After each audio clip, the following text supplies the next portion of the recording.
മസാല എല്ലാം കൂടെ വെന്തതിൻ്റെ ഒരു നല്ല മണം വരുന്നുണ്ട് ഇപ്പോൾ. കരിയാപ്പിലയുടെയും മസാലയുടെയും സവോളയുടെയും എല്ലാം കൂടെ മിക്സ് ചെയ്തിട്ട് തേങ്ങാപ്പാലിൻ്റെ കൂടെ മിക്സ് ചെയ്തിട്ട് നല്ലൊരു മണമാണ്.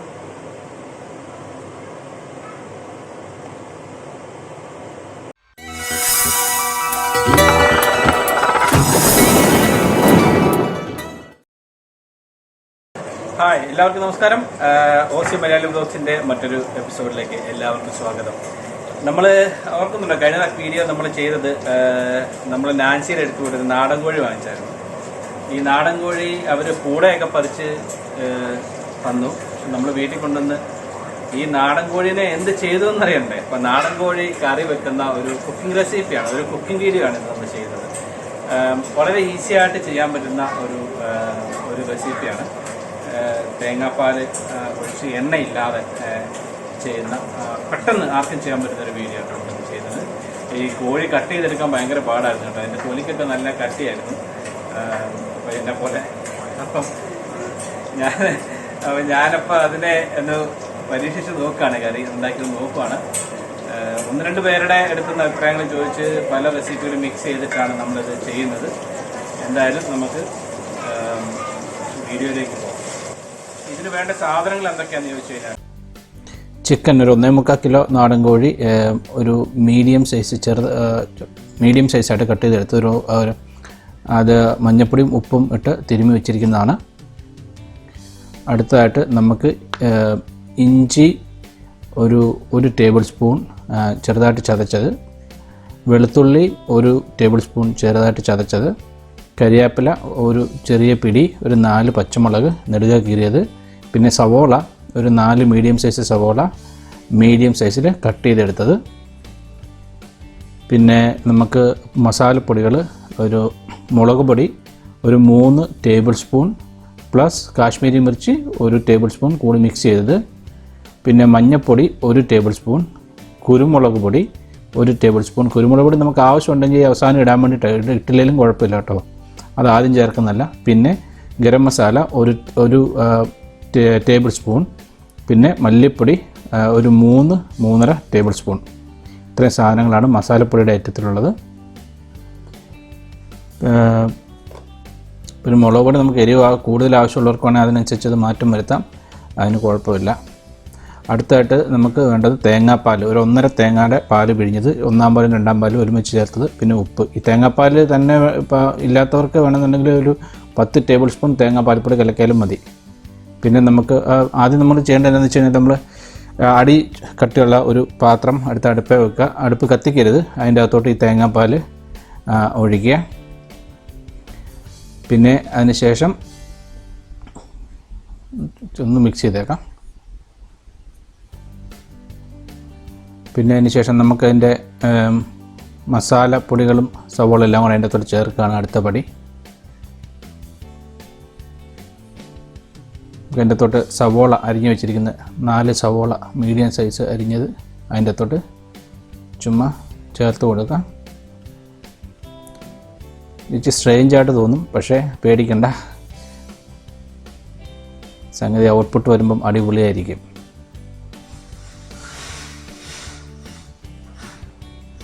ചെറുതായിട്ടൊന്ന് ഇളക്കാം. അതിനുശേഷം നമ്മുടെ ഇഞ്ചി, പച്ചമുളക്, വെളുത്തുള്ളി, കരിയാപ്പില ചേർത്ത് ആദ്യമേ ശരി വെളുത്തുള്ളി ഇഞ്ചിയും ചേർക്കാം. ഇഞ്ചിയും വെളുത്തുള്ളിയും ചെറുതായിട്ട് ചതച്ചതാണ്, അരിഞ്ഞിട്ടാലും മതി, കുഴപ്പമൊന്നുമില്ല, ചെറുതായിട്ട് അരിഞ്ഞിട്ടാലും മതി. ഇവിടെ പച്ചമുളക് 4 പച്ചമുളക് നെടുക കീറിയത്, ഇച്ചിരി കരിയാപ്പില, ഇത് കൂട്ടി നമുക്കൊന്ന് ഇളക്കാം.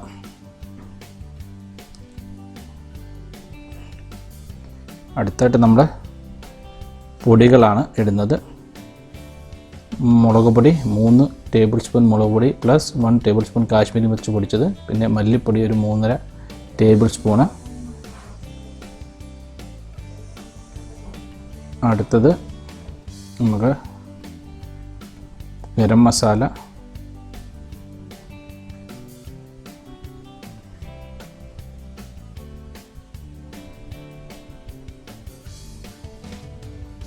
നമുക്ക് മഞ്ഞൾപ്പൊടി,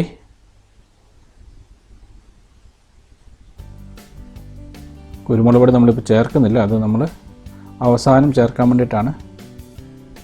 എരിവ് ആവശ്യമുണ്ടെങ്കിൽ ചേർത്താൽ മതി. ഒരു നുള്ളി എപ്പോഴും നാടൻ ഇതിൻ്റെ അകത്തൊക്കെ കറികൾക്കകത്തൊക്കെ കുരുമുളക് പൊടി ചേർക്കുന്നത് നല്ലതാണ്. അതുകൊണ്ടാണ് അവസാനം ഒരു മേമ്പൊടിക്ക് ചേർക്കാൻ വേണ്ടിയിട്ടാണ്.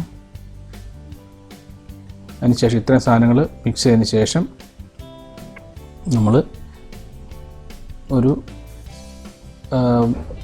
2 ടീസ്പൂൺ ഉപ്പ്, അതിൻ്റെ ഉപ്പിൻ്റെ ആവശ്യം പോലെയാണ്. ഞാനിവിടെ 2 ടീസ്പൂണാണ് ഉപയോഗിക്കുന്നത്. ഉപ്പ് അവിടെ ചേർക്കുക. നന്നായിട്ടൊന്ന് ഇളക്കി കൊടുക്കുക. നന്നായിട്ടൊന്ന് ഇളക്കി യോജിപ്പിക്കുക.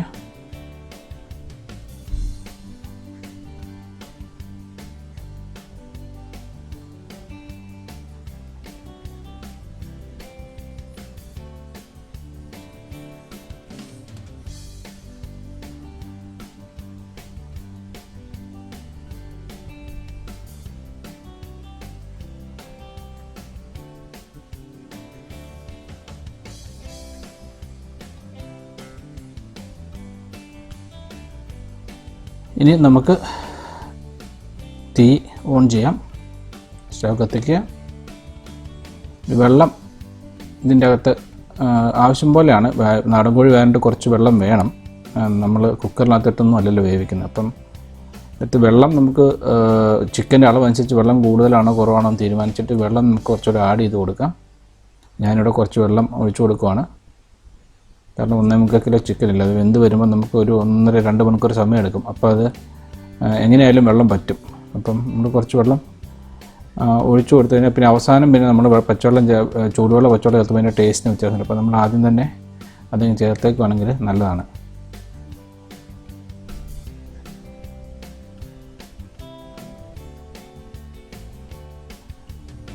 പിന്നെ തിളക്കട്ടെ. അപ്പം തിളച്ച് വന്നിട്ടുണ്ട്, ചെറുതായിട്ട് തിളച്ചിട്ടുണ്ട്. ഇളക്കി കൊടുക്കുക. എല്ലായിടും ഒരുപോലെ ഒന്ന് തിളക്കട്ടെ. ഒത്തിരി തീ ആളിച്ച് കത്തിക്കാതിരിക്കുന്നതാണ് നല്ലത്. ചെറുതായിട്ടിരുന്ന് ചെറിയ തീയിൽ തന്നെ ചൂടായി വരുമ്പോഴത്തേന് അതിൻ്റെ സത്തൊക്കെ ഇറങ്ങി വരും. നല്ലൊരു മണമൊക്കെ വരുന്നുണ്ട്.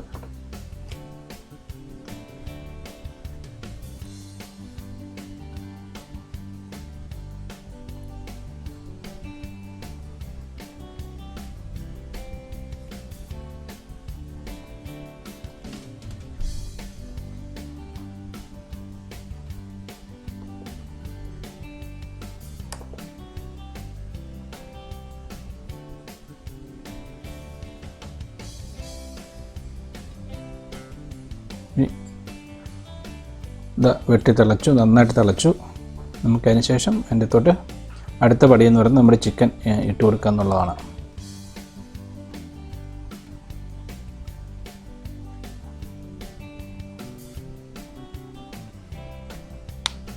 ഇത്തിരി തിളച്ചു വരുന്ന വെള്ളം കൊണ്ട് പേടിക്കണ്ട. ഞാൻ നേരത്തെ പറഞ്ഞ പോലെ നമുക്ക് വെള്ളം എന്തായാലും പറ്റും.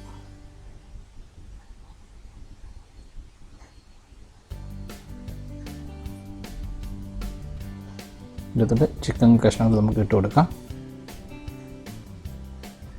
ഇതിൽ ഒന്നും കളഞ്ഞിട്ടില്ല. തലയും കാലും അല്ലാണ്ട് വേറെ ഒന്നും കളഞ്ഞിട്ടില്ല. കുടലും മണ്ടൊക്കെ കളഞ്ഞു. അല്ലാതെ ഈ കരളും ചങ്കും കരളും കിഡ്നി വൃക്ക ഈ സാധനങ്ങളൊക്കെ ഉണ്ട് ഇതിൻ്റെ അകത്ത്. എല്ലാം ഇട്ടിട്ടുണ്ട്. ഇട്ടിട്ട് നന്നായിട്ടൊന്ന് ഇളക്കി യോജിപ്പിച്ച് കൊടുക്കണം. നന്നായിട്ട് ഇളക്കി കൊടുക്കുക.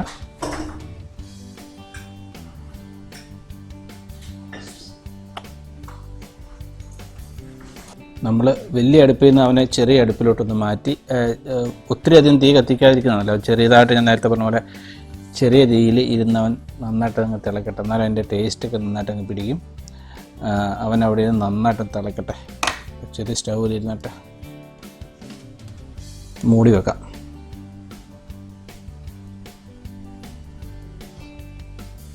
ഇരുന്നിങ്ങ് തിളക്കട്ടെ. കണ്ടോ തിളച്ച് അതിൻ്റെ വെള്ളമൊക്കെ ഏകദേശം പകുതിയായിട്ടില്ല, എന്നാലും നന്നായിട്ട് കുറഞ്ഞിട്ടുണ്ട്. ഒരു 40% വെള്ളം കുറഞ്ഞിട്ടുണ്ട്. കറിയൊക്കെ ഒന്ന് കുറുകി തിളച്ച് വരുന്നുണ്ട്. ഇത് കഴിയുമ്പോൾ നമുക്ക് അവസാനമായിട്ട് നമ്മൾ ഇച്ചിരി ഗരം മസാല, ഒരു 1/2 ടീസ്പൂൺ ഗരം മസാല ചേർത്ത് കൊടുക്കാം. അതിനുശേഷം ഇച്ചിരി കുരുമുളക് പൊടി നമ്മൾ നേരത്തെ വെച്ചില്ല, അത് നമ്മുടെ എരിവിന് ആവശ്യത്തിനനുസരിച്ച് കുരുമുളക് പൊടിയും കൂടെ അതിൻ്റെ മേളിലൊന്ന് തൂവണം.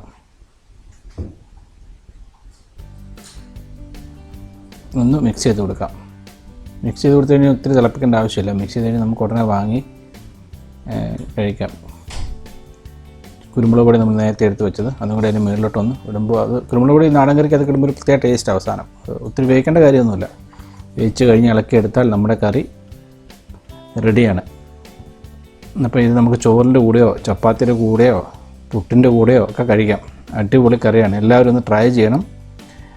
നല്ല റെസിപ്പിയാണ്, ഈസിയാണ്. നമ്മളിതിനകത്ത് എണ്ണ ഒട്ടുമില്ല, കടുക് പൊട്ടിക്കുന്നില്ല, അങ്ങനെയൊക്കെയുള്ള പ്രത്യേകതയാണ്. വളരെ ഈസി ആയിട്ട് ഉണ്ടാക്കാവുന്നതാണ്. എല്ലാവരും ഈ കറി ഒന്ന് ട്രൈ ചെയ്യണം. അഭിപ്രായങ്ങൾ പറയണം. അപ്പോൾ കറി റെഡി ആയിരിക്കുകയാണ്. ഹായ്, അങ്ങനെ നമ്മുടെ ചിക്കൻ കറി റെഡി ആയിരിക്കുകയാണ്. ചിക്കൻ ഇച്ചിരി മൂത്തതായതുകൊണ്ട് അത് നാടൻ ചിക്കൻ വേകാനായിട്ട് എപ്പോഴും കുറച്ച് സമയം എടുക്കും. നമുക്ക് 2 മണിക്കൂറുള്ള സമയം എടുത്തു. അപ്പം നമുക്ക് ഇപ്പം നിങ്ങൾക്ക് നോക്കിയാൽ കാണാം, നമ്മൾ ആദ്യമേ കുറച്ച് വെള്ളം കൂടുതലുണ്ടായിരുന്നു. അതിന് ശേഷം പിന്നീട് അത് പറ്റി വെള്ളം കുറഞ്ഞു വന്നു. അപ്പോൾ ആദ്യമേ വെള്ളം പോലെ ഇരുന്നാലും നമ്മൾ പേടിക്കേണ്ട കാര്യമില്ല, അത് വന്നോളും. അത് വെള്ളം പോലെ കിടക്കുന്ന ടേസ്റ്റ് കുറയുക, ടേസ്റ്റ് എങ്ങനെയാവും അന്നൊക്കെ വിഷമിക്കേണ്ട കാര്യമൊന്നുമില്ല. അപ്പം ഞങ്ങളെല്ലാവരും കഴിച്ചു നോക്കി, എല്ലാവർക്കും ഇഷ്ടപ്പെട്ടു. എല്ലാവരും ട്രൈ ചെയ്ത് നോക്കുക. എന്തെങ്കിലും സംശയം ഉണ്ടെങ്കിൽ കമൻറ്റിൽ ചോദിച്ചാൽ ഞാൻ പറയാം. അപ്പോൾ അടുത്തൊരു വീഡിയോ ആയിട്ട് വരുന്നതിന് വരെ എല്ലാവർക്കും നന്ദി.